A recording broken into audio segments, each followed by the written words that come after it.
Bienvenue dans le PEX Podcast, le podcast du partage d'expérience en prévention des risques.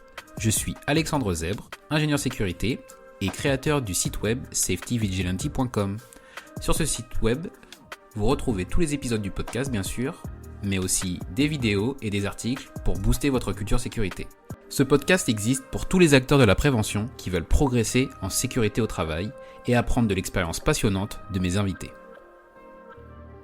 Dans ce nouvel épisode, j'ai le plaisir d'accueillir Quentin Aoustin. Quentin a fondé Solutions QHSE. Il y est consultant, coach et formateur en qualité hygiène, sécurité et environnement. Vous apprécierez tout comme moi les pratiques très innovantes de Quentin, que ce soit dans sa chaîne YouTube ou ses démarches de prévention qui utilisent les neurosciences. Dans le but d'impacter positivement les QHSE qui veulent progresser dès à présent et à long terme, Quentin nous permet d'accéder à sa formation Manager la QHSE comme un leader, avec une réduction de 50% en utilisant le code SafetyVigilante tout attaché. Le but de cette formation en ligne est d'avoir tous les outils et techniques pour engager le terrain et surtout la direction dans vos démarches QHSE.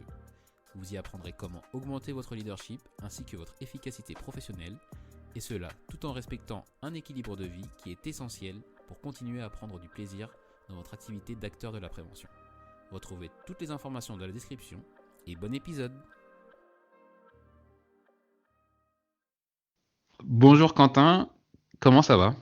Bonjour Alexandre, ça va bien, ça va vraiment bien. Les beaux jours arrivent, le déconfinement arrive également.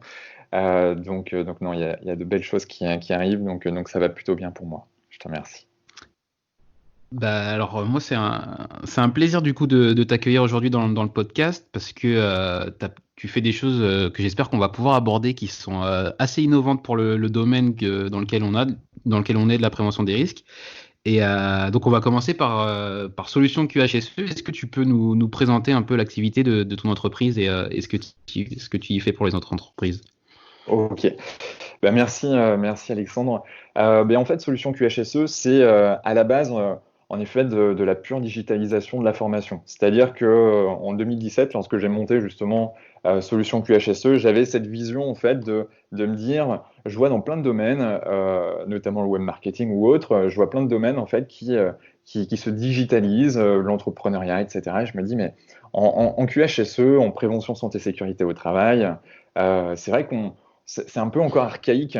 Et en fait, l'idée, c'était justement de mettre un petit peu je dirais pas de jeunesse, parce que c'est pas forcément la jeunesse qui fait ça, mais en tout cas de fraîcheur dans le milieu pour pouvoir justement essayer de voir en fait la prévention sous un autre angle. Je sais qu'on peut toucher encore plus de monde, notamment par YouTube, on peut toucher encore plus de monde grâce à tes podcasts notamment, et puis grâce à d'autres moyens. Et donc l'idée, c'est de rendre encore plus accessible, si je prends notamment la prévention santé sécurité au travail, via des formations en ligne, et puis des choses qui sont quand même relativement pratico-pratiques, même si en fait je suis parti dans ce créneau, mais je fais aussi du présentiel, parce que c'est indispensable justement d'être sur le terrain, c'est indispensable justement d'être au contact tant des TPE PME qui ont vraiment besoin aussi de la réglementation, d'être informés, d'être sensibilisés, mais aussi justement les grands comptes chez qui je vais, ou peu importe le domaine d'activité, où justement là on va plutôt former soit les membres du CODIR, soit les collaborateurs terrain, soit les managers,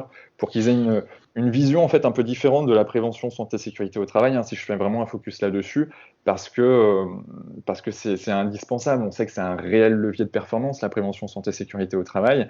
On sait que moi j'aime bien parler en fait avec les membres du CODIR ou les managers qui sont un peu réticents vis-à-vis de la prévention, où je vais parler justement de ROP, Return on Prevention. C'est pour un euro injecté, ça te rapporte en moyenne 2,19 d'après différentes études internationales et même françaises avec l'OPPBTP. Et donc l'idée, c'est de conquérir un peu le cœur justement des managers qui sont pas forcément sensibles à la prévention santé sécurité au travail. Et ça c'est vraiment essentiel pour moi. Et puis bien sûr, on parle d'humain, il faut mettre de l'humain au cœur de tout ça. Et Solutions QHSE, il y a plusieurs valeurs chez Solutions QHSE, et justement l'humain, en fait, toutes ces valeurs déclinent sur l'humain, quoi. C'est indispensable. Et du coup, là, tu as toujours ce contact ciel et en ligne. Donc, il y avait la volonté de digitaliser les formations, mais toujours d'être au contact. Moi, je trouve ça intéressant parce qu'effectivement, on a l'impression, surtout en ce moment, on en parle beaucoup en termes de formation, c'est Mhm. que si on digitalise, finalement, on perd le contact, alors que c'est justement pas ce qu'il faut. En fait, c'est le moyen de diffuser plus largement, mais ça part du contact humain. Ouais. Complètement. Et en fait, on se rend compte aujourd'hui, je suis en contact avec pas mal d'entreprises donc de la formation, des grandes de la formation. Je pense à Segos, à Active Partner ou à Comundi, par exemple. Je discutais justement avec Active Partner, la directrice, la semaine dernière. Elle me disait clairement, aujourd'hui, quasiment 80% justement de leur formation, c'est du blended, du mixte, donc c'est-à-dire du présentiel et du en ligne. Et donc du coup, c'est vraiment indispensable de mixer les deux. C'est justement, c'est bien sûr qu'on peut garder le contact et c'est plus facile. Et puis d'un point de vue économique, tant pour l'entreprise que pour l'organisme de formation, Mhm. c'est plus intéressant. Mais en plus de ça, il y a des bénéfices encore beaucoup plus grands derrière. Donc ouais, c'est vrai qu'il y a vraiment quelque chose à faire sur le mixte en tout cas. Tant le conseil Et d'ailleurs ouais, que la formation. effectivement. Il y a le conseil, maintenant on parle enfin, plus de coaching aussi, surtout pour les équipes de direction. On parle Ouais. beaucoup de coaching parce que peut-être que le terme, je sais pas si formation passerait bien, mais il y a cette idée vraiment d'apporter une aide et voilà, d'être assez opérationnel dans ses conseils, quoi. Mm. En effet, en fait, aujourd'hui, pour moi, le QHSE, le responsable QHSE, le responsable prévention santé sécurité au travail, il faut qu'il ait aussi une dimension de coaching. Alors tant moi en tant que coach, parce que j'ai eu l'occasion justement d'être formé justement au coaching avec David Lefrançois, donc lui qui est spécialisé dans les neurosciences. Moi, je suis quand même quelqu'un d'assez pragmatique et qui a envie justement de mettre en place des choses qui ont été prouvées scientifiquement. C'est-à-dire que dans le coaching, en fait, il y a par exemple des mouvements comme la PNL, la programmation neurolinguistique, mais il y a aussi les mouvements Mhm. des neurosciences motivationnelles. Et dans les neurosciences motivationnelles, en fait, on a mis sous IRM des personnes et on leur a posé tout un tas de questions pour comprendre en fait quelles étaient les parties du cerveau qui étaient activées pour pouvoir justement impacter encore plus cette personne. Bien sûr, l'idée, c'est d'impacter positivement cette personne. Et donc, du coup, en fait, si on a cette approche coaching, si on a les techniques en fait qui permettent justement de prendre conscience que c'est important pour moi de faire de la prévention santé-sécurité, de prendre conscience que, bien sûr, que ça soit pour moi en tant que responsable, mais également pour l'ensemble de mes collaborateurs, si j'ai les bons outils, si j'ai les bonnes questions, parce que mine de rien, le coach, c'est ça, c'est de poser les bonnes questions pour que l'autre en face prenne conscience que c'est important pour moi.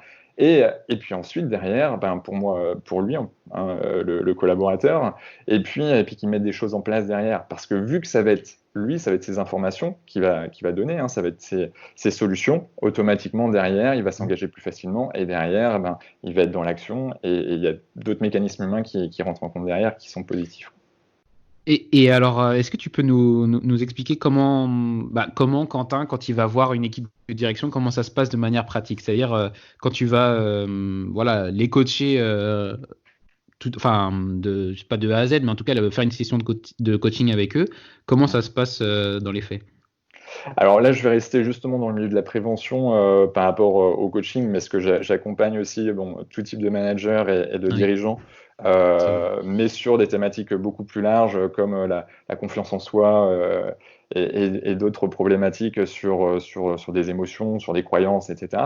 Mais là, si je rentre uniquement dans la prévention santé-sécurité au travail, l'idée, c'est tout simplement justement de comprendre leurs besoins, déjà de leur apporter un peu de matière, parce que c'est indispensable de leur donner de la matière et de leur dire, OK, bon, quels sont les chiffres, leur parler business, parce que mine de rien, en face de nous, on a des managers, des responsables de production, ou des membres du CODIR qui, eux, sont en fait, sont pour beaucoup d'entre eux des financiers et qui ont envie de se dire, bon, OK, il faut que ma boîte elle tourne, il faut qu'on ait plus de clients, en tout cas, il faut qu'on se fasse vivre un certain nombre de collaborateurs. Ok. De ce fait-là, justement, il faut leur parler justement avec un discours assez financier. Je parlais de ROP tout à l'heure, de Mhm. retour sur la prévention. C'est des choses qui marquent, qui fonctionnent. Pareil, le coût d'un accident du travail. Combien ça coûte un accident du travail que ce soit un accident classique comme un accident mortel. Il y a des coûts directs, il y a des coûts indirects ça peut se chiffrer très très haut. Et en fait, quand quand tu touches et que encore une fois, c'est pas je leur dis ça et puis c'est du descendant, non, c'est via des exercices pédagogiques qui prennent conscience en tout cas que c'est important de travailler là-dessus. Voilà. Et puis Moi, j'aime ensuite, bien bien ces, sûr. Vas-y, excuse-moi. Excuse-moi, juste arrêter parce que j'aime bien l'idée de parler la même langue. Tu vois, là, tu parles à des gens qui sont dans le financier, ben, tu leur parles retour sur investissement ou ROP, comme tu disais.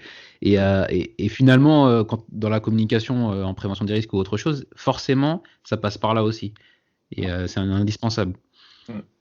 Complètement. Et d'ailleurs, c'est ça pourquoi je fais ce métier et qui me fascine autant. Et d'ailleurs, quand j'ai fait mes études, j'avais plusieurs options qui s'ouvraient à moi. Et c'est vrai que quand j'ai pris l'option QHSE, je me suis dit, ben, c'est génial parce que tu peux parler tant avec des collaborateurs terrain, hein, tu peux aller dans une tranchée, discuter avec des gars, comme être avec le directeur justement de toute une zone, voire même nationale justement de cette même entreprise et discuter justement de projets plutôt stratégiques. Donc du coup, ça va être, c'est ça qui est passionnant dans notre métier, c'est de pouvoir s'adapter et puis de pouvoir adapter justement notre langue en fonction des collaborateurs qu'on a en face de nous. Il y a une autre partie de la communication que je voulais aborder aussi avec toi, c'est du Ouais. coup, tu as fait quelque chose pour moi qui est assez nouveau, ou en tout cas peut-être le seul qui est autant réussi dedans, c'est que pour lancer Solution QHSE, tu as lancé une chaîne YouTube et du coup en préparant l'interview, j'ai regardé pas mal de vidéos. J'en avais regardé quelques-unes, mais j'étais surpris du coup de voir des milliers de vues pour un sujet de qualité de vie, enfin de qualité, hygiène, sécurité, environnement. Je pense que le format aide beaucoup, mais alors comment tu t'y es pris du coup pour voilà, attirer autant de monde sur ce type de sujet? Alors quand je m'y suis pris, je me suis pris très basiquement, si je puis dire, c'est que j'ai regardé en fait ceux qui fonctionnent sur leur chaîne YouTube. J'ai regardé le monde. Je me suis formé au web marketing en fait, hein. J'ai pris beaucoup de formations sur le web marketing pour comprendre en fait ce que c'était qu'un autorépondeur, comprendre un peu les codes de YouTube, comprendre les codes de Facebook. Et puis après, moi, je suis assez voilà, je suis plutôt dans une philosophie 80-20, la loi de Pareto. 20% des actions que je vais mettre en place vont me rapporter 80% de résultats. Et donc, du coup, je me suis dit, YouTube, même si aujourd'hui, j'ai que 2, 3, 4 vues avec cette chaîne, je sais que dans 1 an, 2 ans, 3 ans, ça va être progressif et on va pouvoir impacter un peu plus encore avec les messages de la prévention santé et sécurité au travail. Donc, du coup, c'est vraiment, en tout cas, un projet sur du long terme et puis en utilisant les codes qui fonctionnent. Et c'est vrai que au début, quand tu as le marché quelque part qui est pas mûr, si je puis dire, dans le milieu de la prévention, on n'est pas habitué à avoir des podcasts comme le tien ou à avoir beaucoup de chaînes, beaucoup de vidéos sur YouTube, ça met un petit peu de temps. Mais c'est normal. Mais par exemple, là encore, j'étais en contact avec des groupes justement africains et nord-africains dernièrement parce que eux, ils sont vraiment avancés en fait sur la prévention santé sécurite au travail par rapport à Ouais, YouTube. dans le digital, ouais, Dans le digital, ils sont à fond, quoi. Et du coup, je suis énormément sollicité par l'Afrique de l'Ouest et l'Algérie et le Maroc en ce moment parce qu'ils veulent en fait voilà, avancer à fond là-dessus et puis quels sont les outils digitaux qu'il faut mettre en place et les formations digitales, etc. Donc du coup, voilà, nous en France, on a voilà, moi je suis assez fier de ma patrie, mais mine de rien, sur ce côté-là, à un moment donné, il faut qu'on passe des caps parce qu'on a des super boîtes en plus dans le digital, que ça soit sur de la réglementation, je pense à Preventeo, que ça soit par exemple sur tout type d'outils, hein, les documents uniques digitalisés ou autres. Franchement, on a vraiment de quoi faire. Il faut passer un cap. La digitalisation, c'est en ce moment qu'il faut la faire, quoi. Tout à fait. Je pense que c'est, on a peut-être plus le temps d'y s'y consacrer, mais on a aussi l'opportunité de le faire. Et du coup, pour terminer sur la chaîne YouTube, moi, j'invite tout le monde à regarder. Moi, celle que j'ai préférée, je crois que c'est sur l'inspection du travail, parce que effectivement, ça peut créer pas mal de d'appréhension quand on ne sait pas finalement comment réagir par rapport à ce type de visite. Et justement, c'est juste, pour moi, c'est pour ça que ça marche autant, c'est que tu as les 5 notions qui te marquent. Et voilà, comme un truc bien marketé, bien intéressant dans une vidéo, tu as toutes les notions Et comme quoi c'est possible de rendre la prévention simple et intelligible à tous. Donc je pense vraiment, je mettrai le lien dans la description de cette vidéo-là parce que je pense que ça montre bien comment toi tu as réussi à rendre ça plus intéressant. Je te remercie. Euh, Et d'ailleurs, pour petite information par rapport à cette même vidéo, c'est marrant que tu m'en parles. Il va y avoir un QR code en fait de cette vidéo qui va être diffusé dans des livres d'école prochainement, dans des livres d'école d'économie, où justement Waouh, ils évoquent l'inspection du travail et ils m'ont sollicité là-dessus pour partager mes infos. ouais, Voilà, c'est petite top. info Bah, un peu inédite. ouais, voilà, en exclu. Félicitations du coup, parce que Merci. pour moi enfin après en France on a toujours ce côté académique, mais c'est vraiment ça valide tout à fait la démarche et c'est encore plus de reconnaissance, donc bravo, tout simplement. Merci. Enfin pour continuer, pardon, je voudrais que peut-être que tu as une expérience d'innovation en prévention que tu peux nous partager. Je sais qu'on a pu échanger sur des thèmes ou sur lesquels vous êtes pas mal en avance du coup du côté de Solutions QHSE. Est-ce que tu as une expérience à partager là-dessus? Ouais, alors c'est vrai que alors c'est pas moi qui l'ai créé, moi j'ai continué à alimenter ça, mais je trouve ça vraiment vraiment vraiment très très innovant et c'est avec la coopérative et Iséis. Alors Iséis sont assez connus justement dans le monde du BTP avec les coordonnateurs CSPS et puis ils font pas mal de formations et puis la coopérative eux, ils sont très orientés facteurs organisationnels humains, les FOH. Et puis j'ai rencontré via la Fédération des acteurs de la prévention il y a quelques années maintenant, euh, donc, euh, donc David Pem et puis Corinne Dugas et puis toute son équipe. Et franchement, ça a plutôt bien matché avec eux. Et puis on s'est dit, bah, tiens, on est très orienté facteur humain. Et nous, ça nous plaît. Voilà, on avait pas mal d'idées qui fleurissaient. Et puis ils me parlent justement de quelque chose que je trouve complètement innovant, c'est la prise de conscience en se voyant faire.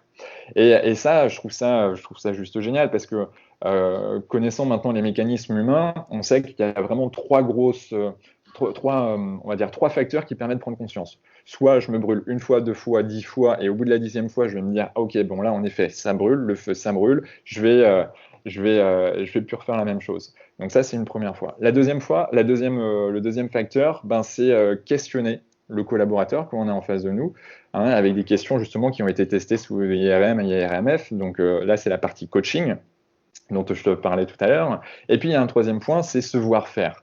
Et en fait, à partir du moment où tu te vois faire, où tu te vois dire des choses, et là, tu te dis, ah Mhm. oui, en effet, là, c'est bien moi qui le dis, et je ne me voyais pas comme ça. Et donc là, il y a des prises de conscience qui se sont faites différemment. Donc du coup, si je continue, en fait, cette présentation, c'est une formation que justement la coopérative et Isaïs ont mis en place. Et moi, je suis un peu celui qui a continué et qui continue justement de travailler avec eux en tant que partenaire, où justement, en fait, l'idée, c'est de construire notamment un pont. Et donc, on part d'une feuille blanche et on construit un pont dans la journée. Et l'idée, c'est que toute la matinée, ça va être la présentation, en tout cas, donc des docs, la création des modes opératoires, la présentation de la réglementation qui est en lien justement avec les lignes de vie et tout ce qui s'ensuit. Et là, en Mhm. fait, ce qui est génial, c'est que en gros, tu as donc, on est en binôme, on a un formateur qui, lui, justement, cadence à fond la journée, et puis notamment, moi, je suis en train de filmer les 2 tiers de la journée. C'est-à-dire que de 8 heures le matin jusqu'à D'accord. 15 heures, je filme tout le monde. Et je filme tous les biais cognitifs, je filme toutes les erreurs et toutes les transgressions qu'il y a.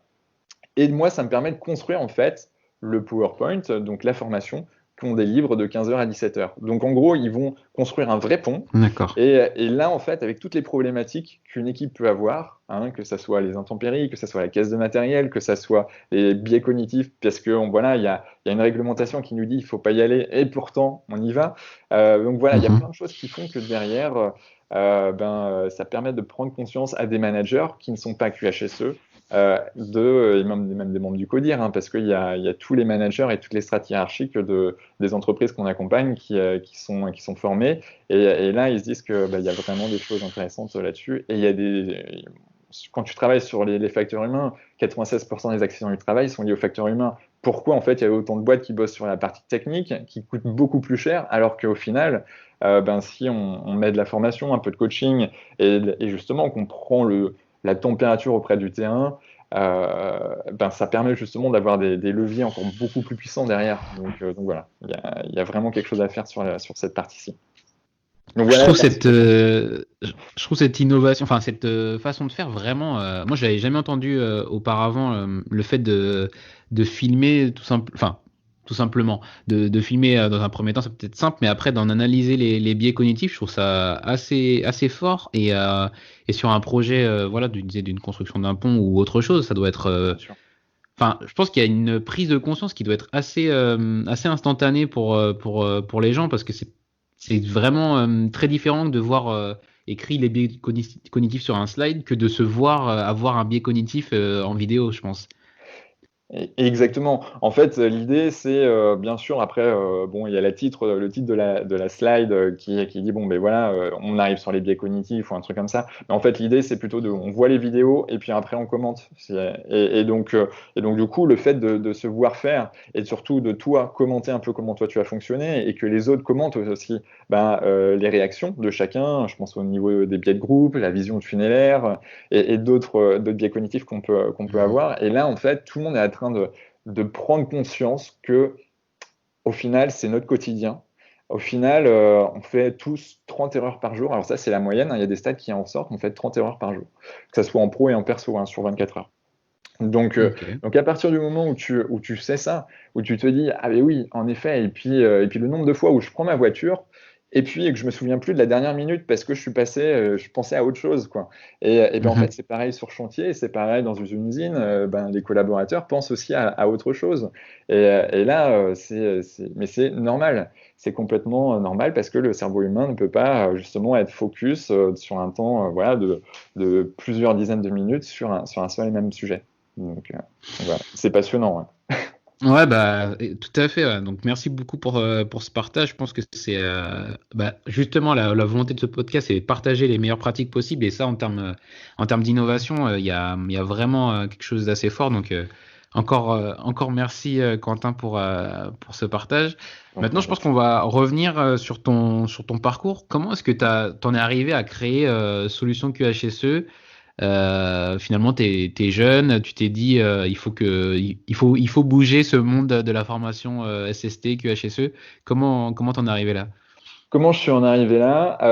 Je vais rapidement, si tu veux, depuis 15 ans et demi, 16 ans, en fait, je bosse les étés, notamment dans une boîte d'électrotech au départ, d'électricité, et tant dans l'industrie que chez des particuliers, donc voilà, dans des maisons neuves ou autres. Au début, je faisais ça, et puis en fait, très vite, je me suis rendu compte, en fait, je voyais en fait le travail comme un sport, si tu veux. Donc j'essayais de faire attention, je faisais des étirements, alors on me prenait un peu comme un fou, mais en fait, voilà, j'étais déjà dans l'échauffement, les étirements, etc., au travail.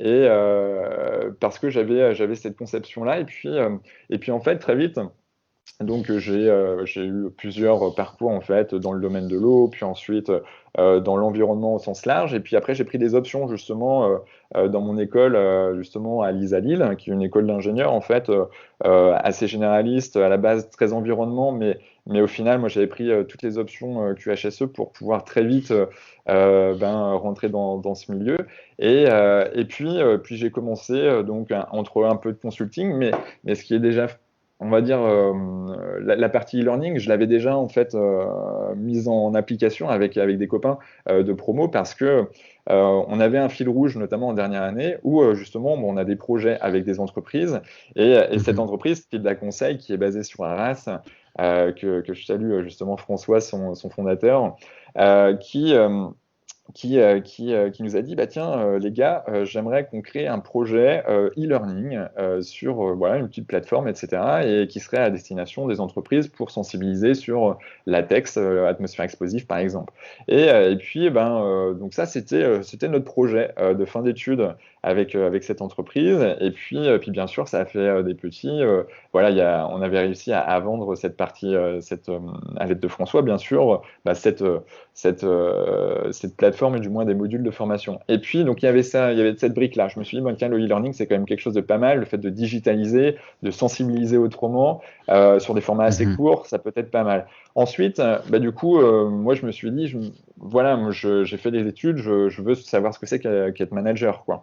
Et donc, Ok. je suis allé dans l'aéronautique, dans le BTP, et puis, bah, je suis devenu donc, responsable QHSE. Et puis, en fait, très vite, je me suis rendu compte que le salariat, en fait, c'était pas pour moi. En fait, je le savais depuis que je suis tout petit, mais mais j'avais besoin de me prouver certaines choses. Mais comme tous, hein, on a Mhm. tous des paliers, on a des syndromes de légitimité qui débarquent. Bon, ça, c'est normal. Donc, du coup, on y arrive.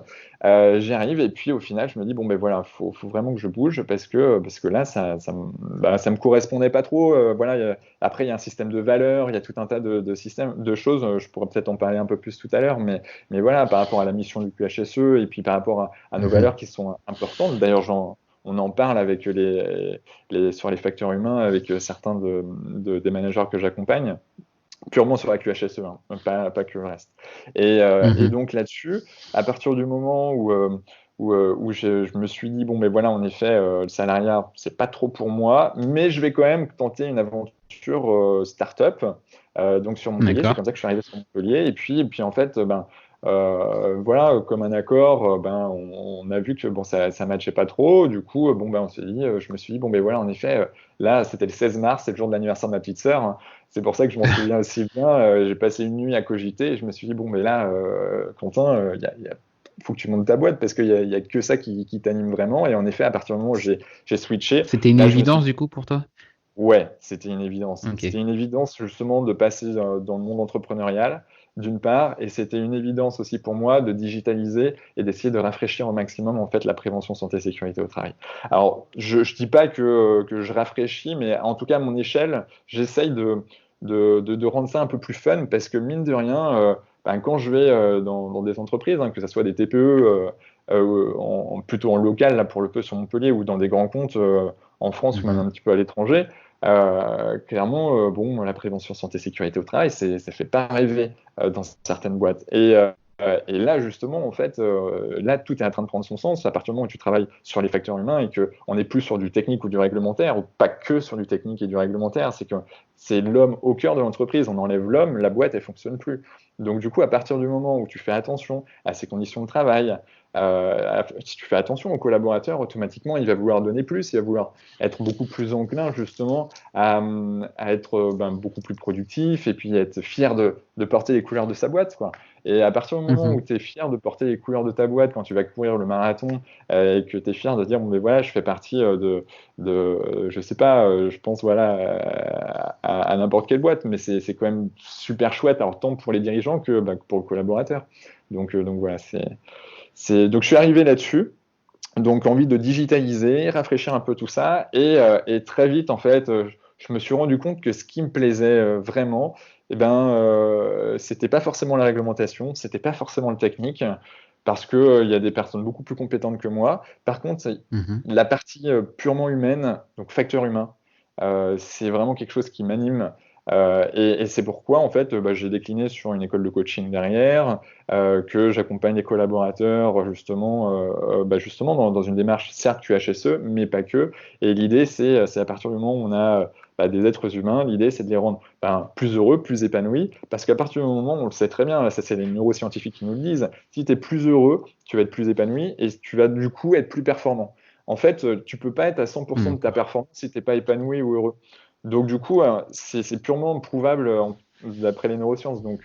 Donc voilà, l'idée, Et du, c'est de travailler du coup, exclusivement ça sur revient à ton, bah, ce que tu expliquais là, que toi, tu mets le facteur humain au cœur de la prévention et du coup, même de la démarche que tu apportes aux entreprises.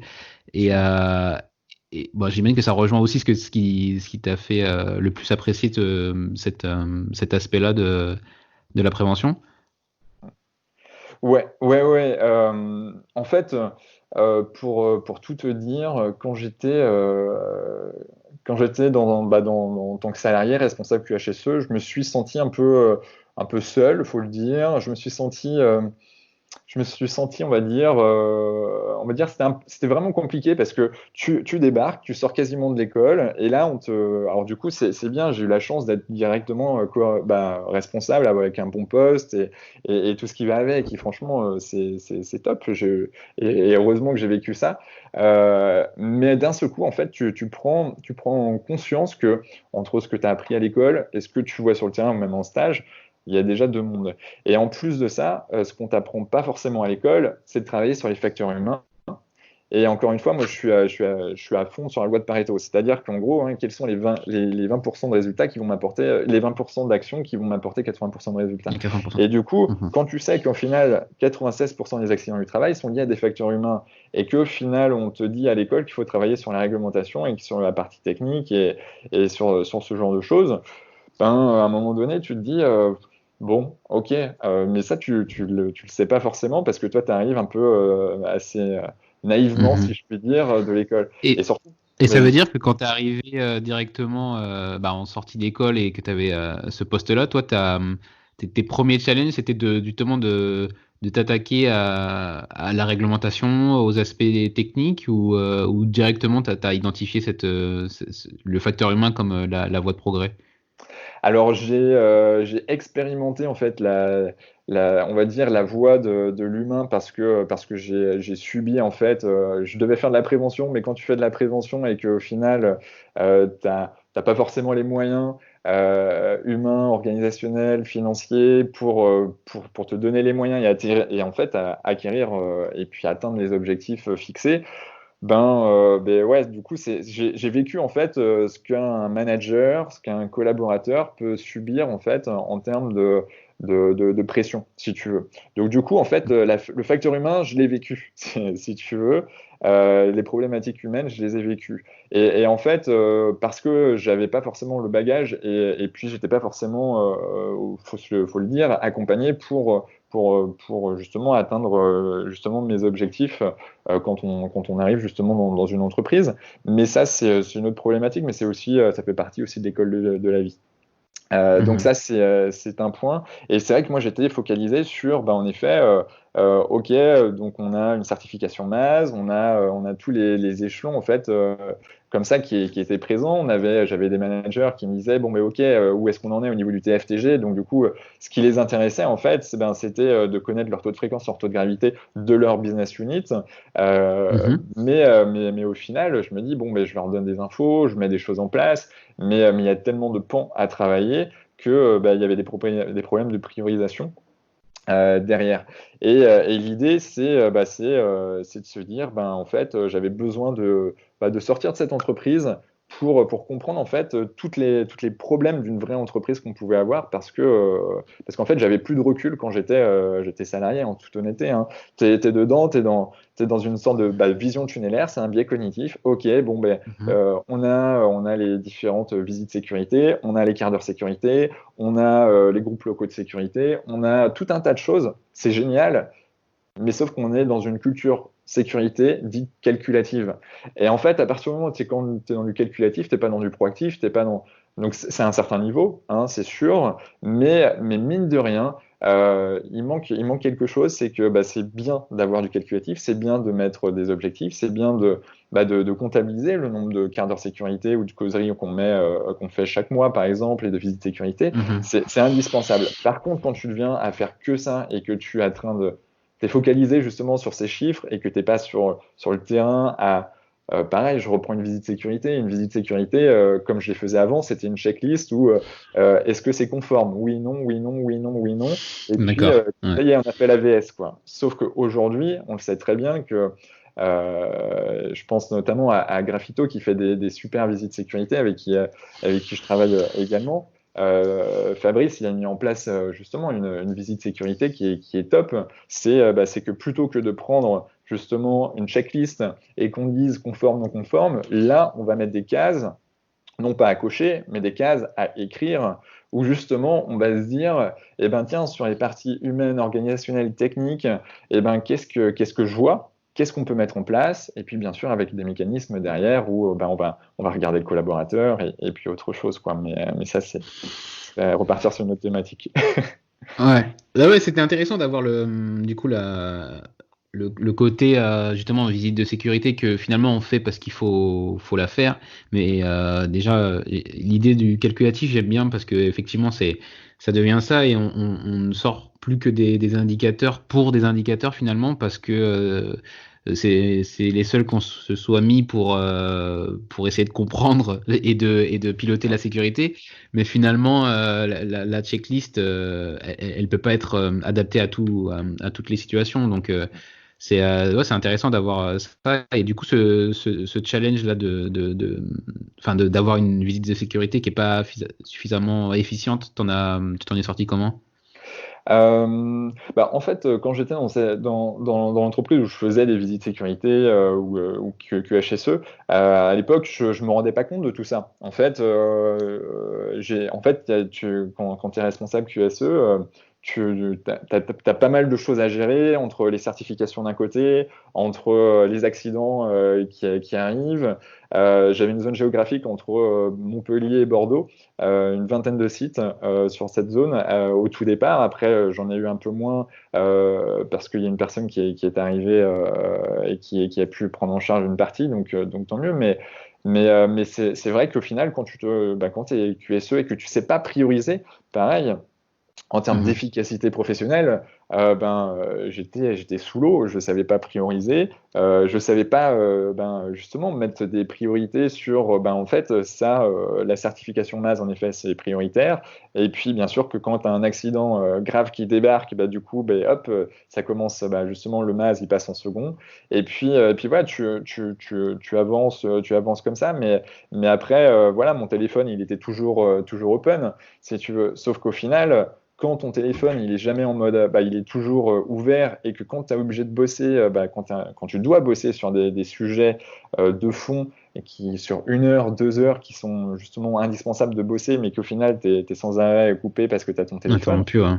voilà, Mhm. interrompu. En fait, c'est des choses que je ne prenais pas en compte auparavant, mais aujourd'hui, c'est clair. Moi, je me mets en mode avion pendant 2 heures parce que j'ai besoin de bosser sur un sujet. Et puis voilà, moi, je suis injoignable, les gens le savent. Mon adresse mail renvoie un petit mail disant voilà, qu'il n'y a pas de problème, mais en tout cas, pendant 2 heures, je suis pas joignable. Et c'est juste indispensable de mettre des choses comme ça en place. Ouais. Et tu dirais que c'est un des plus grands enseignements que tu as eu de ces expériences-là, de savoir prioriser? Euh, savoir prioriser est une chose, en effet. Mhm. Ce que j'ai appris également, donc bien sûr, c'est les facteurs humains qui étaient indispensables de mettre en place et que la partie technique, c'est pas forcément le plus important. La partie réglementaire, elle est indispensable, certes, mais c'est vraiment mettre de l'humain derrière. Savoir prioriser, savoir gérer en fait soi. Quand je dis gérer soi, c'est gérer ses émotions, c'est gérer le stress, gérer son temps. Euh, Pareil, au départ, je me souviens, j'ai eu un accident grave. Et du coup, j'ai dû présenter devant le DG de cette boîte. Et franchement, moi, du haut de mes 20 et quelques années, je dois présenter l'accident grave. Alors, il n'est pas mortel, mais il est grave. Et je me retrouve d'une part à présenter un sujet. Moi, la prise de parole en public, je suis quelqu'un qui était timide. Franchement, c'était pas évident pour moi. Et donc voilà, il y a du leadership que j'ai pu apprendre. Il y a du management que j'ai appris, management à distance, management direct, indirect, et également transversal. Et donc voilà, il y a plusieurs choses en fait qui tournent autour du leadership, qui tournent autour de l'efficacité professionnelle, qui tournent autour du management que j'ai pu apprendre notamment dans cette période et que aujourd'hui j'utilise et déploie à fond. Et je sais pas si dans quelle mesure tu peux partager sur cette réunion-là. Mhm. Enfin, après, j'imagine qu'il y avait quand même des actions correctives qui avaient à mettre en œuvre. Finalement, enfin, le fait d'avoir un accident grave, c'est toujours un moment où tu peux, où malheureusement, à ce moment-là que tu as l'attention des dirigeants et que finalement, ils sont prêts à mobiliser des ressources. Mais Ouais. le responsable QHSE, il doit justement en profiter Mhm. pour faire progresser l'entreprise. Mais comment toi, t'as valorisé ce moment-là? Alors là, pour le peu, quand il y a un accident grave qui arrive, j'ai envie de dire que bon, en tout cas pour ma part, en tout cas ma situation, j'ai pas eu grand-chose à faire dans le sens où bah, j'ai fait l'analyse accident du travail, j'ai accompagné, j'ai fait, j'étais relativement bienveillant parce que mine de rien, je suis une fonction transverse, donc c'est plutôt bah, le directeur d'agence qui était visé. Mhm. Ensuite, il y a le responsable de prod qui avait été regardé, le chef de chantier et le chef d'équipe. Et en fait, donc, voilà, on a regardé où est-ce qu'étaient les problèmes. Donc, quelque part, moi, j'étais moins impacté en fait que la partie bah, justement production. Donc, du coup, il y avait cette partie-ci. Donc, où là, moi, j'ai pu quand même dézoomer et faire l'accident du travail, on va dire, assez sereinement. Et puis après, j'étais vraiment à l'écoute. Et en fait, bon, ben voilà, étant donné que c'est un accident grave et qu'il n'y en a pas non plus tous les jours des accidents graves, justement, dans cette entreprise, et heureusement, ben, tout de suite, en fait, le DG a été averti. Le DG a justement voulu qu'on lui rende des comptes. Et du coup, il y avait toutes les strates jusqu'au directeur, donc du directeur régional, ensuite, il y a eu le responsable, justement, donc départemental, et ainsi de suite. Et donc, de ce fait-là, j'ai juste eu à présenter, on va dire, donc, d'un point de vue purement factuel, parce que c'est hyper important justement d'être factuel quand on fait une analyse accident du travail. Encore une fois, hein, c'est pas du jugement, c'est pas d'interprétation, c'est concrètement Mhm. qu'est-ce qui s'est réellement passé. Et d'ailleurs, les neurosciences, justement, sont vraiment géniales parce que la partie coaching neurosciences nous permet d'avoir les questions essentielles pour récupérer les informations essentielles, pour créer ensuite, bah, que ce soit liste d'action du travail, non-conformité, etc. D'ailleurs. Donc voilà, petit aparté. Et puis après, le rôle du QHSE, mon rôle était là, à ce moment-là, tout simplement d'accompagner en fait les personnes sur toutes les strates qui étaient en difficulté vis-à-vis de cette problématique. Et donc, mon impact était plutôt en mode bienveillant, j'écoute, je rends des comptes, on va dire, assez techniques, parce que ben, l'analyse d'action du travail, c'est assez technique. Mais voilà, sinon, l'impact a été naturellement fait et ça a touché après au niveau national. Donc c'est génial quelque part que cette entreprise ait mis les moyens derrière pour se dire, Mhm. OK, on a eu cet accident, surtout que le collaborateur, on avait fait un quart d'heure sécurité. 2 semaines avant, il avait d'ailleurs un point qui est vraiment important, c'est de faire signer les feuilles d'émergement des causeries ou des quarts d'heure sécurité, parce que là, concrètement, l'inspection du travail il est venu voir en fait si le collaborateur a été formé justement, ben, par exemple, là en l'occurrence, c'était un camion grue qu'il fallait mettre sur Bastin. Et puis déjà, il fallait qu'il soit formé. Donc d'une part, il faut qu'il ait le KSS. Bah, absolument, c'est pas forcément le KSS, mais qu'il soit formé et Mhm. qu'il ait une autorisation de conduite. Euh, et puis, en fait, il avait suivi un quart d'heure sécurité 15 jours avant, donc disant qu'il fallait pas mettre de bastin bois, bastin en plastique les uns sur les autres. Et puis bah, Mhm. ça s'est réalisé. Et donc voilà, il y a plein de choses comme ça qui se sont mises en place. Mais donc voilà excuse-moi, je suis parti un peu dans tous les sens. Non, non, pas de souci. Non, mais c'est intéressant les expériences vécues toi, tu parlais de petites cases qui t'ont donné après les clés pour, enfin, finalement voir ce que tu voulais faire par la suite. Je pense que Mhm. c'est formateur et fondateur aussi ce genre d'expérience parce que, bah, malheureusement, c'est ce qui marque le plus ce type d'accident, mais c'est aussi là où tu prends conscience de ce que tu veux faire, notamment dans la prévention. à partir de ce moment-là, comment toi tu veux être, tu vois, tu parlais du fait que l'information, elle a peut-être pas, ou l'information, elle a peut-être pas eu l'effet escompté sur la personne, mais peut-être que justement, il faut aller s'interroger sur comment l'atteindre. Et je pense que ce que tu fais avec les neurosciences, c'est typiquement une réflexion qui aboutit dans ce sens-là. Mhm. Yes, et là justement, je pense notamment à tous les consultants. Je sais que c'est pas toujours le cas, mais en tout cas, c'est la vision qu'on doit avoir, ou même les personnes qui veulent faire intervenir des consultants, la vision qu'on doit avoir, et ça et là je le vois dans d'autres domaines aujourd'hui maintenant d'un point de vue stratégique sur une autre entreprise, c'est que en fait, il faut bien sûr engager les membres du CODIR, du COMEX, donc la direction. À partir du moment où eux, ils sont engagés, bien sûr, il faut engager la strate juste inférieure. Et puis ainsi de suite, et on va jusqu'aux collaborateurs terrain. Euh, Parce qu'en fait, et puis il faut donner les clés. C'est-à-dire que c'est bien beau d'informer, c'est bien beau que les collaborateurs, que ce soit les membres du CODIR, les managers, qui prennent conscience que c'est important de faire les choses, mais c'est leur donner les outils de pouvoir le faire. Parce que c'est pas le consultant ou le formateur qui va faire à la place, c'est justement eux qui vont. Il faut qu'ils s'accaparent justement les outils pour pouvoir justement les utiliser au quotidien. Et à partir du moment, voilà, le manager, il comprend l'intérêt de faire une visite sécurité au travail, qui comprend l'intérêt de faire une causerie. C'est ça en fait qui fait la différence derrière. C'est qu'il comprend l'intérêt de mettre ça en place. À partir du moment où il a compris ça, c'est lui donner les outils pour que le collaborateur terrain comprenne que c'est important pour lui de faire de la sécurité. Et qu'ils disent, en effet, moi si je mets mon casque ou ma casquette coquet par exemple, c'est le dernier rempart de ma sécurité. En effet, si je la mets pas cette casquette, au final, c'est vrai que dans la zone dans laquelle je suis, c'est quand même assez dangereux. Il faudrait que je fasse quelque chose, tu vois. Donc voilà, c'est vraiment avoir cette chose un peu pyramidale, mais cette vision, en tout cas, qui est juste nécessaire d'impliquer toutes les strates. Je fais une petite aparté, mais je suis intervenu dans une boîte il n'y a pas très longtemps. Ils voulaient former tous les managers de proximité sur des causeries ou des visites sécurité. Alors c'est génial, ok, mais sauf que le N+1, justement, et même plusieurs strates au-dessus, eux, ils n'étaient pas formés, n'étaient pas sensibilisés, et pour eux, voilà, ils se disaient, bon, c'est un outil supplémentaire, tant mieux. Ils ne voyaient pas l'intérêt. Mais c'est pas pour nous, quoi. Exactement. C'est pas pour nous. Je vois. Voilà. Je vois bien le souci.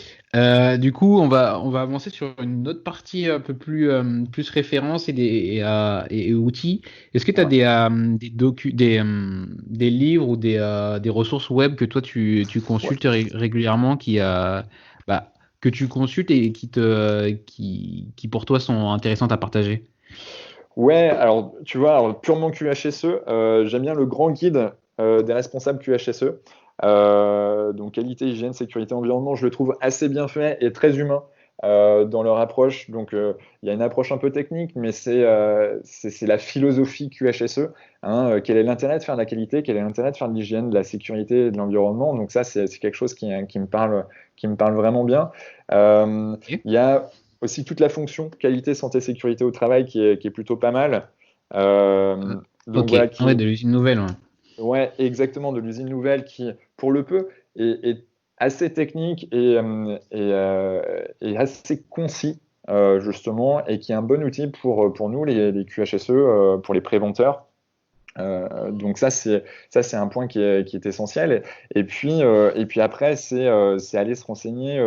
Voilà, bien sûr que je consulte l'INRS, l'OPPBTP régulièrement. Et d'ailleurs, pour le Covid-19, l'OPPBTP a mis des documents en place là, par rapport justement aux prescriptions à mettre en place pour la reprise, qui sont vraiment intéressantes et assez concises. Donc voilà. Ouais, il y a dans un épisode passé, du coup, il y a un ancien camarade de classe qui s'appelle Damien, qui est devenu directeur régional de l'OPPBTP de la région, c'est Occitanie. Et du coup, on a pu en parler effectivement de ce qu'ils ont mis en place et enfin, moi, je les félicite encore sur les guides qu'ils ont pu mettre en place, le jeu de questions-réponses pour aider au maximum. On en parlait tout à l'heure des artisans, des gens qui sont pas beaucoup dans leur entreprise et qui n'ont pas forcément cette fonction QHSE, mais je te rejoins complètement. Ils font un travail super, l'OPPBTP, pardon. Ouais. Et d'ailleurs, les consulter, ils ont pas mal d'outils gratuits, au même titre que l'INRS. Donc voilà, c'est pour ceux qui ont peut-être pas forcément de gros moyens dans leur entreprise, et ben c'est des bons outils, des bons, on va dire, centres pour pouvoir récupérer de l'information. Ouais. Et ouais, vas-y. Et, euh, et ensuite, donc on en a parlé un petit peu, c'était les logiciels. Tu as parlé, je crois, de Préventéo. Ouais. Quel type, toi, d'outils ou logiciels tu utilises pour la partie QHSE et prévention des risques? Ouais, alors du coup là, ce que j'ai pas mal pratiqué parce que j'ai eu l'occasion de le mettre dans une boîte d'aéronautique et dans une boîte de BTP et de l'énergie. Et puis je connais bien un des fondateurs, donc je connais bien un des fondateurs. Je connais plutôt un ancien responsable commercial et puis j'ai eu l'occasion d'échanger plusieurs fois justement avec le fondateur.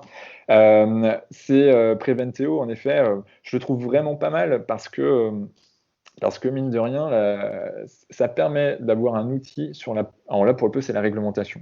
Que ça soit sur l'environnement, que ça soit sur la sécurité, que ça soit sur l'hygiène ou d'autres problématiques, je le trouve relativement bien fait et ça a été un des premiers, je pense, sur le marché à avoir mis on va dire, ces briques assez bien faites avec, en un clic, on télécharge tous les rapports justement de ce qu'on veut et ça nous permet vite de monter en fait des réunions et de faire un état des lieux rapidement de notre réglementation, si tu veux. Donc Mhm. en termes de conformité, non-conformité, je trouve ça vraiment assez bien fait.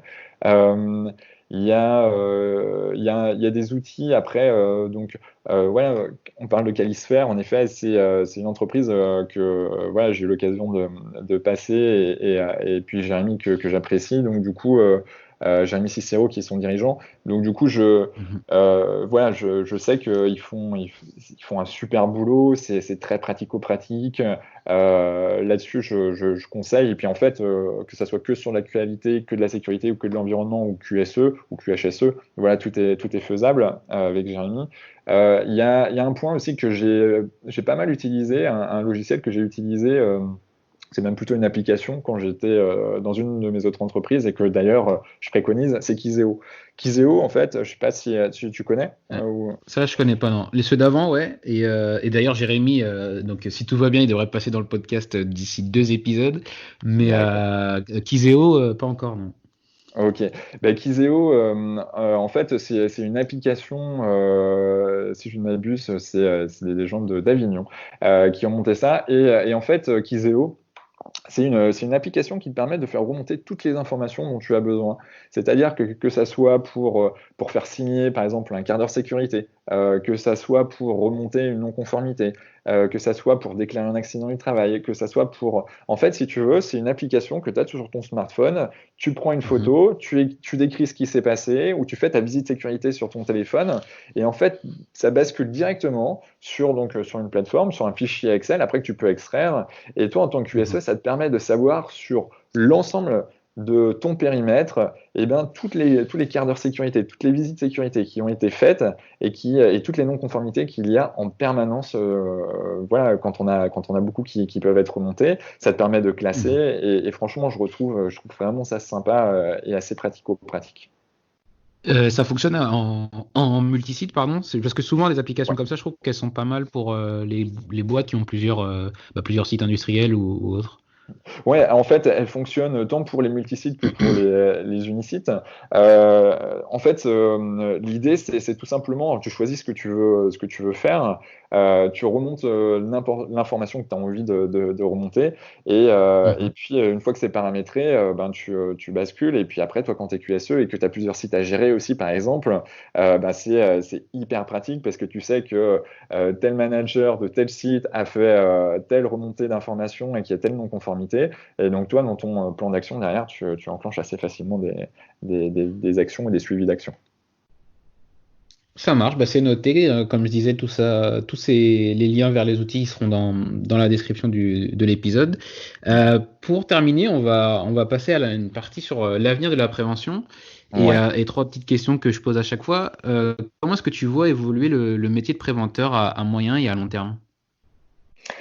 Euh, Je le vois. Alors c'est marrant parce que c'est un sujet d'un prévacton, même de plusieurs prévactons qu'on a organisé avec la Fédération des acteurs de la prévention à des salons Préventica. C'est quel sera le préventeur de demain? C'est une vraie question tant philosophique que pratique là-dessus. Et c'est vrai que comment je le vois? Je le vois déjà en fait avec des outils de coaching. Ça, c'est indispensable. Aujourd'hui, hein, on le sait, hein, que ça soit d'ailleurs tout grand sportif de haut niveau, tout homme, grand homme politique sont coachés, donc sont accompagnés. Et donc du coup, notre rôle de QHSE ou de préventeur, c'est d'accompagner aussi. Donc d'accompagner les managers, d'accompagner les responsables de prod, d'accompagner les membres du COMEX, du CODIR. Et donc du coup, à partir du moment en fait où on a les outils de prise de conscience. On a les outils justement pour faire engager davantage les collaborateurs et qui prennent conscience que c'est important pour eux de travailler sur la santé et sécurité au travail. À partir du moment où on a ces outils-là, et ben en fait, en termes d'énergie, on gagne, mais c'est juste phénoménal. Et on n'a plus besoin de répéter 1000 fois en fait le même message. Donc même s'il faut répéter, c'est indispensable de répéter parce que notre cerveau a besoin de rafraîchir, hein, comme une page internet. Il faut cliquer pour avoir des nouvelles infos. C'est indispensable, mais en tout cas, avoir ces outils de coaching, ça me semble indispensable. De deux, avoir des outils digitaux. Parce que mine de rien, on vit dans une ère où le monde va très vite, on a besoin de récolter de la data, des informations, on sait que il faut mettre des choses en place. Et aujourd'hui, être agile, c'est aussi, je dis pas tout digitaliser, mais au moins utiliser des outils, des plateformes type Calisphere, des outils type Kizeo. D'ailleurs, je ne sais pas si Jérémy il l'a mis en place, mais à l'époque, en tout cas, il y avait quelque chose qui était potentiel. En tout cas, on remontait les informations qui basculent directement dans un logiciel. Si tu veux, je remonte des informations avec une application qui bascule dans un logiciel type Calisphere, et donc du coup, tu as ton tableau digital. Donc ça, c'est génial. Et puis, donc tu as une partie digitalisation, une partie coaching, une partie formation qui est juste indispensable. Le responsable QSE ou préventeur, il doit se former. C'est-à-dire que c'est un des piliers de l'amélioration continue. Et ce que je retrouve malheureusement, c'est que les QSE pensent aux autres, mais ne pensent pas forcément à eux. Et donc du coup, à partir du moment où toi, c'est pareil, en fait, que ça soit sur la formation, donc je vais penser à former les autres, mais je ne pense pas forcément à me former. Ou je ne prends pas le temps aussi, ça c'est quelque chose. Et puis un autre point essentiel, c'est que, en fait, après je ne vais pas rentrer dans le monde de la psychologie, mais on a ce qu'on appelle des messages contraignants. Et dans les messages contraignants, en fait, il y en a un qui est le fait plaisir. C'est beaucoup de coachs et on va dire, de psychologues et aussi de préventeurs qui sont très portés sur l'humain. C'est-à-dire qu'on a envie de faire plaisir. C'est-à-dire on va potentiellement même s'oublier pour faire en sorte que les collaborateurs puissent être en meilleure santé, ou le manager, on va lui donner un maximum d'informations en s'oubliant. Et en fait, à partir du moment où toi, tu commences à t'oublier, et au final, ta gestion du temps, clairement, tu seras à l'ouest. Donc, si tu as une perte de gestion du temps, si tu n'as pas une bonne gestion du temps, tu augmentes ton niveau de stress. C'est automatique. Et donc, qui dit augmentation du niveau de stress, dit potentiellement burn-out derrière. Et pour avoir rencontré beaucoup d'auditeurs QSE qui ont eu malheureusement des burn-out en étant responsable ou directeur QSE, je sais de quoi je parle en fait sur ce sujet, quoi. Donc en tout cas, c'est prendre soin de soi et de se former sur le leadership, sur le management et autres problématiques transversales à la QSE. Voilà. Ouais, c'est intéressant ces 3 points. Je pense qu'on les aborde pas souvent comme ça, et moi, ce qui me marque le plus, c'est de pas oublier de se former. Et clairement, c'est quelque chose. On est souvent les plus mal chaussés dans cet aspect-là, parce qu'on oublie que aider nos collaborateurs, c'est aussi commencer par se former soi pour les former eux après. Alors, tu as déjà répondu du coup sur la deuxième question sur la digitalisation des systèmes de management. Donc, je voudrais terminer par une question sur est-ce que tu aurais un message à passer aux jeunes préventeurs, aux responsables QHSE qui débutent? Oui. Alors, j'ai peut-être même plusieurs messages. Et après, j'aime bien parler, donc bon, tu me couperas si je suis un peu trop long. D'une part, c'est se focaliser sur les facteurs humains. On parle facteurs humains, organisationnels et techniques, mais se focaliser sur les facteurs humains. C'est vraiment important parce que 96% des accidents du travail, quasiment, sont liés aux facteurs humains. Donc se focaliser là-dessus, justement, et ben, vous allez avoir des résultats de fou derrière. Parler le même langage que vos managers, parler le même langage que vos collaborateurs terrain, parler le même langage que les membres de la direction, c'est juste essentiel et pas avoir peur de parler, si je puis dire, un peu chiffres, business, combien ça coûte un accident du travail, combien ça peut rapporter et de faire ces calculs-là. C'est vraiment important d'avoir ça.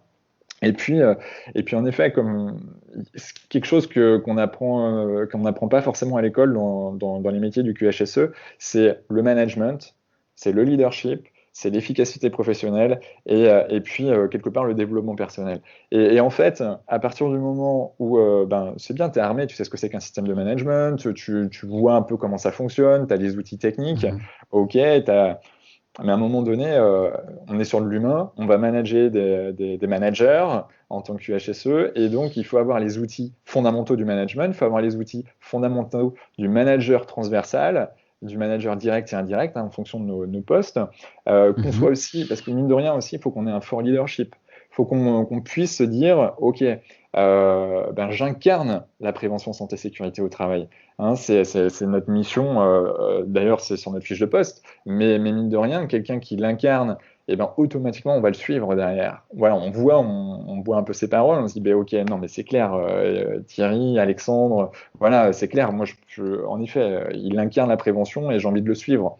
Donc ça c'est important d'avoir justement du leadership. Et puis, l'efficacité professionnelle, je l'ai bien subi à mon époque, donc du coup, je sais ce que c'est, et donc la gestion du temps est essentielle pour la gestion du stress indirect derrière. Et puis travailler sur la confiance en soi, travailler sur la prise de parole en public et d'autres sujets comme ça, si vous le pouvez. C'est indispensable. Exactement. Ça marche. Écoute, on a fait le tour de tous les points que je voulais aborder, donc je te remercie pour ça. Est-ce que pour terminer, tu peux nous dire où les auditeurs peuvent te retrouver, les réseaux sociaux, les chaînes YouTube et tout ça? Ouais, alors sur LinkedIn, donc voilà, je suis assez actif et notamment sur d'autres activités, mais qui en final est transversale par rapport au QHSE, où je donne pas mal de contenu sur comment devenir un peu plus efficace en fait au quotidien. Donc voilà, sur LinkedIn, il y a ça, il y a Solutions QHSE, donc sur YouTube. J'ai une page Facebook, mais je mets pas grand-chose là-dessus. Donc, et puis autrement, il y a le site internet www.solutions avec un S du 6 qhse.com et là je donne pas mal d'informations, pas mal de webconférences, notamment où j'aborde sur la partie qualité, hygiène, sécurité ou environnement vraiment les facteurs humains essentiels bien sûr, mais aussi management, leadership, efficacité professionnelle, développement personnel qui est indispensable en fait pour tout manager. Ça marche, c'est parfait. Écoute, merci pour ce super épisode, Quentin. Je te dis à bientôt. Ok, merci Alexandre. C'était un vrai plaisir en tout cas d'être avec toi et d'avoir pu échanger avec toi sur ce sujet. À très très vite. Ciao, ciao. Dans le but d'impacter positivement les QHSE qui veulent progresser dès à présent et à long terme, Quentin nous permet d'accéder à sa formation Manager la QHSE comme un leader, avec une réduction de 50% en utilisant le code SafetyVigilante, tout attaché. Le but de cette formation en ligne est d'avoir tous les outils et techniques pour engager le terrain et surtout la direction dans vos démarches QHSE. Vous y apprendrez comment augmenter votre leadership ainsi que votre efficacité professionnelle, et cela tout en respectant un équilibre de vie qui est essentiel pour continuer à prendre du plaisir dans votre activité d'acteur de la prévention. Retrouvez toutes les informations dans la description. Merci d'avoir écouté cet épisode en entier. Si vous êtes toujours là, c'est que vous l'avez sûrement apprécié. Pour me donner votre avis, allez dans votre application de podcast préférée et laissez 5 étoiles à l'émission en allant dans la section notes et avis. Et on n'oublie pas l'invité. Retrouvez-le sur ses réseaux sociaux pour le remercier ou pour prendre contact avec lui. Les liens de liaison sont directement en description de l'épisode. Encore merci et à un prochain épisode.